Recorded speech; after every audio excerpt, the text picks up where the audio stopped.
Study 2. Praise Marx. He tried so hard to get us to sucker ourselves, unless we were true believers in the indomitable true will of the individual, into enslaving ourselves to the state, knowing that as capitalism and socialism mingled, the system process would accelerate, eventually completely out of anyone's control. The trajectory would be obvious to anyone intelligent enough to break the mind control, and suddenly one day, everyone would realize that we'd been the subject of a grand social experiment for the necessary betterment of mankind, and laugh gloriously together about how we'd all been playing ourselves and all start living together as one.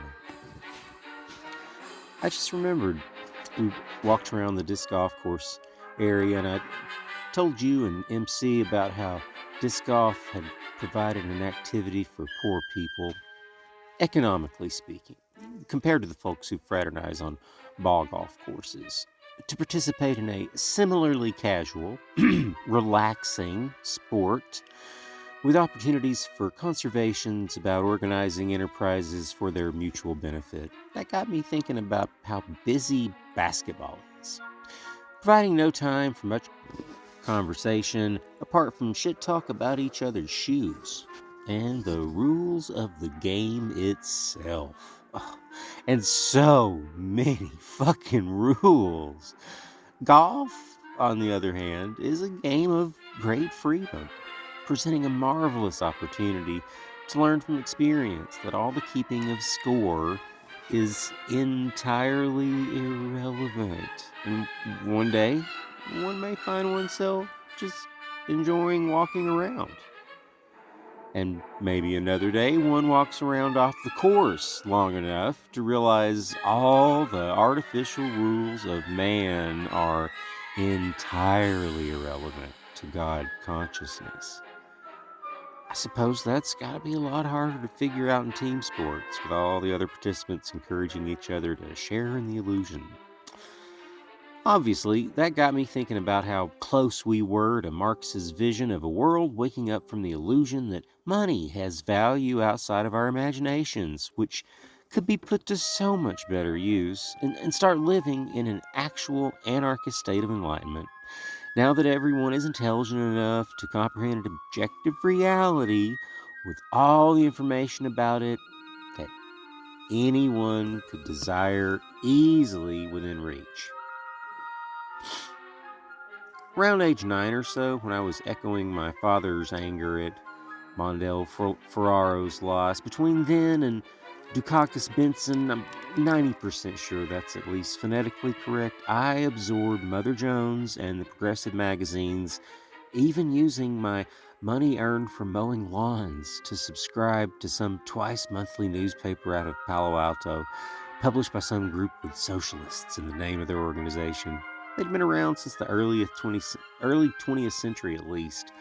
Socialist Labor Party? I'll have to look it up. Anyway, they had the news of the day, usually a week or two old, presented with approximately a brief paragraph about the facts, followed by sometimes pages of anti-capitalist propaganda.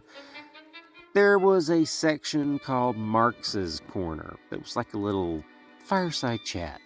There were no writers listed, 100% zero personal property program.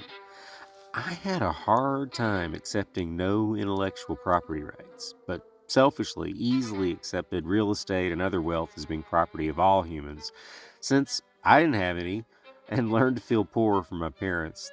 Ironically, I learned to accept intellectual property rights as ridiculous from Milton Friedman, the uber capitalist.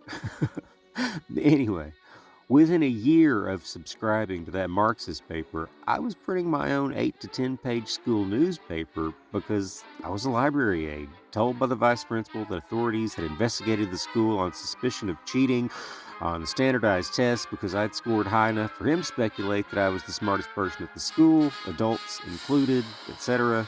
And I just did whatever the fuck I wanted until someone made me stop. But They usually just assumed I had permission.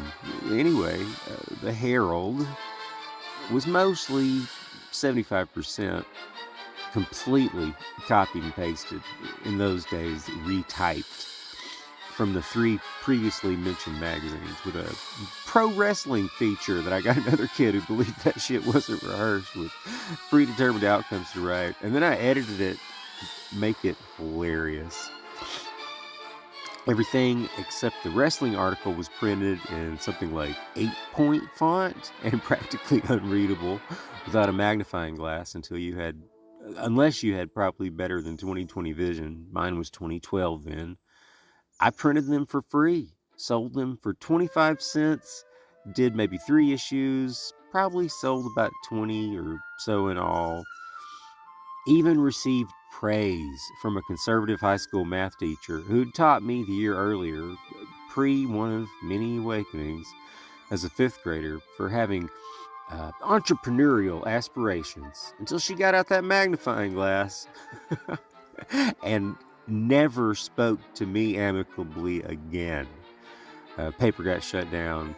Deep down, I'd always been an anarchist, but Marxism, which we've been doing on Fast Forward for a while, amplified by the all-consuming beast of capitalism, no one's noticed, actually seemed like it would eventually end with everyone waking up enough to understand the world the way I almost did at age 12.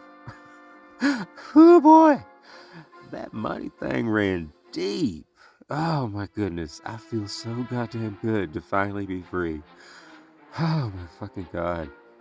You see, Marx realized that humanity would reach a stage where enough of the truth would be available that no man could control another who'd chosen to avail themselves of the readily available information concerning natural law, and humanity would be able to evolve to levels we cannot yet imagine upon that near instantaneous global awakening once someone figures out the whole story, figures out how to condense it in a way that won't take others 40 years to figure out, maybe only a week or a month to absorb and digest upon consuming, and possibly one sitting.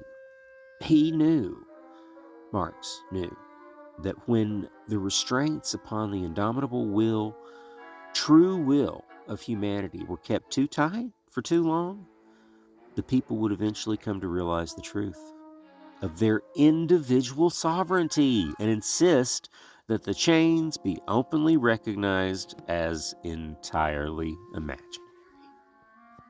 That time is now.